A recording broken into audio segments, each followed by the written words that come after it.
Have you ever felt sad or tired for no clear reason? Even when your life seems okay, you just feel empty inside.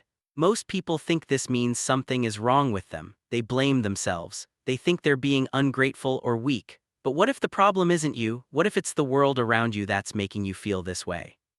Today, we're going to talk about something most people never think about. The places where you spend your time, the buildings you walk through, the rooms you sit in, they're all affecting your mind in ways you don't realize. And the scary part is, it's happening slowly, quietly, every single day. Let's start with a simple truth. Your brain wasn't designed for the modern world. Think about it. For thousands and thousands of years, humans lived in nature. We woke up to sunlight. We saw trees, rivers, and mountains. We heard birds singing and felt the wind on our skin. Our brains got used to all these natural things. They actually need these things to work properly. But now, most people spend their whole day inside buildings. Gray walls, bright artificial lights, no windows, no plants, no color, just concrete, glass, and endless straight lines. Your brain is confused. It's like putting a fish in a desert and expecting it to be happy. It just doesn't work. Here's where it gets interesting. When you're in an ugly, boring environment, your brain goes into a kind of stress mode. It might not feel like panic or fear. It's more subtle than that. It's a quiet anxiety that sits in the background. You might not even notice it, but it's there, draining your energy every single day. Think about the last time you saw a beautiful sunset or walked through a park with trees. How did you feel? Probably calmer, right? More peaceful. That's not just in your head. When you see something beautiful, your brain releases chemicals that make you feel good. Your stress goes down, you feel more alive. But when you're surrounded by ugly, boring spaces all day, you never get that relief. Your brain is starving for beauty and you don't even know it. Now let's talk about the places where most people work. Offices. These places were designed for one thing only: to make you productive. That's it. Nobody thought about whether these places would make you happy or healthy. They just wanted you to work more and waste less time. So they created these spaces with no personality. Identical desks in rows, white or gray walls, fluorescent lights that buzz quietly above your head, no decorations, no art, no windows, or if there are windows, you can't open them. Everything is designed to be neutral and efficient. But here's the problem: neutral doesn't mean harmless. When a space has no soul, it slowly takes away yours too. You spend 8, 9, maybe 10 hours a day in these places, and the whole time the environment is telling you something, not with words but with its design. It's saying you don't matter, you're replaceable, you're just here to work, your feelings don't count. And after weeks, months, and years of hearing this silent message, you start to believe it. This is what I call environmental programming. The space around you is programming your mind and you don't even realize it's happening. You just know that you feel tired all the time. You feel numb. You feel like something is missing, but you can't figure out what. Let me give you another example. Think about the apartment buildings in big cities. Huge concrete towers that all look exactly the same. Hundreds of identical boxes stacked on top of each other. When you live in a place like this, what does it tell you? It tells you that you're just one person in a mass of people. Nothing special, nothing unique, just another number.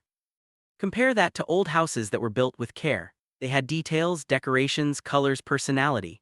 When you walked into those spaces, you felt like someone cared about creating something meaningful. But modern buildings don't have that. They're built as cheaply and quickly as possible. And when you live in a place that feels cheap and thoughtless, you start to feel cheap and thoughtless too.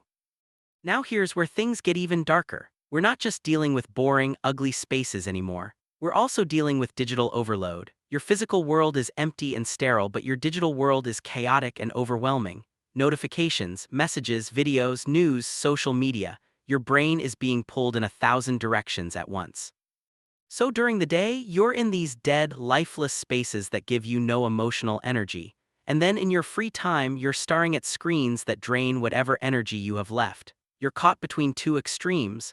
The real world bores you, the digital world exhausts you. There's no middle ground, there's no peace.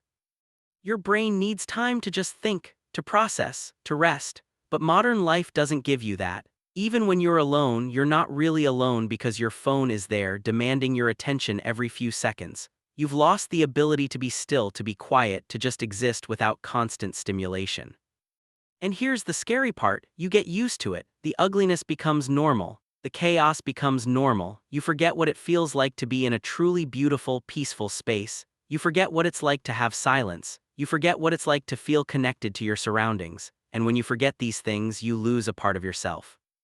Let's talk about something else that's been lost: meaning. Old buildings used to tell stories. A church with stained glass windows wasn't just a building, it was a symbol of something bigger. A town square with statues and fountains wasn't just a place to walk through, it represented community and history. Every detail had meaning. But look at modern buildings. What do they represent? Nothing. They're just boxes. They don't tell any story. They don't connect to any history. They don't inspire any emotion. They just exist to hold people while they work or sleep. That's it.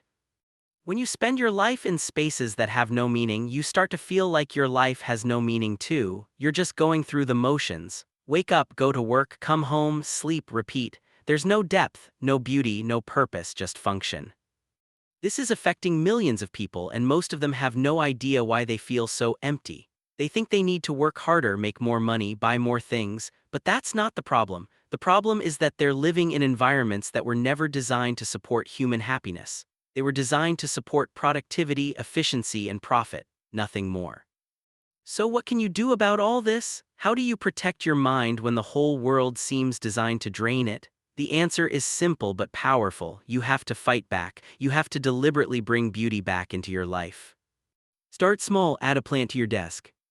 Open your curtains and let natural light in. Put up pictures that make you feel something. Choose colors that make you happy. Find objects that have meaning to you and keep them where you can see them. These might seem like tiny things, but they matter more than you think.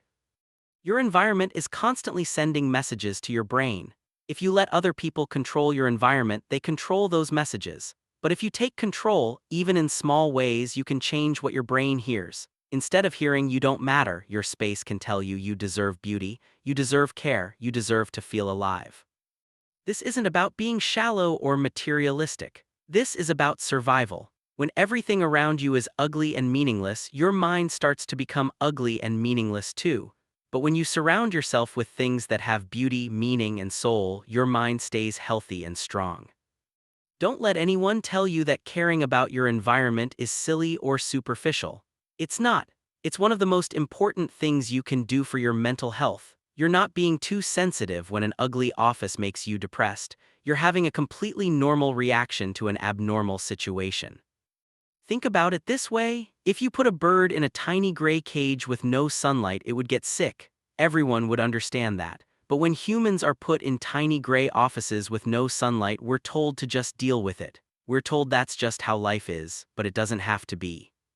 You have more power than you think. You can't change every building in your city, but you can change the space where you live. You can change your workspace even if it's just adding something small and meaningful. You can spend more time in nature. You can choose to be in beautiful places whenever possible. You can refuse to accept ugliness as normal. And maybe most importantly, you can stop blaming yourself. If you feel tired, sad, or empty, it might not be your fault. It might be because you've been living in spaces that slowly poison the mind.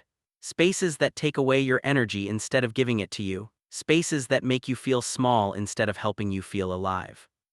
The modern world has forgotten something important. Humans aren't machines. We don't just need food, water, and shelter to survive. We need beauty, we need meaning, we need environments that make us feel human. And when we don't get these things, we get sick, not always physically, but mentally and emotionally.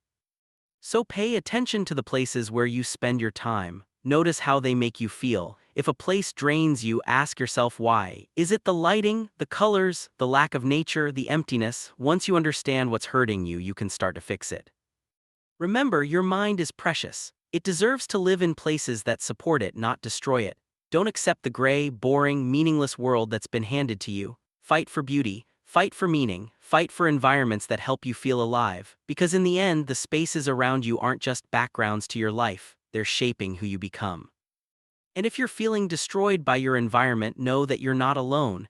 Millions of people feel the same way, but now you know the truth. Now you understand what's happening. And understanding is the first step to healing. Take back control of your space, take back control of your mind. You deserve better than what this world has been giving you.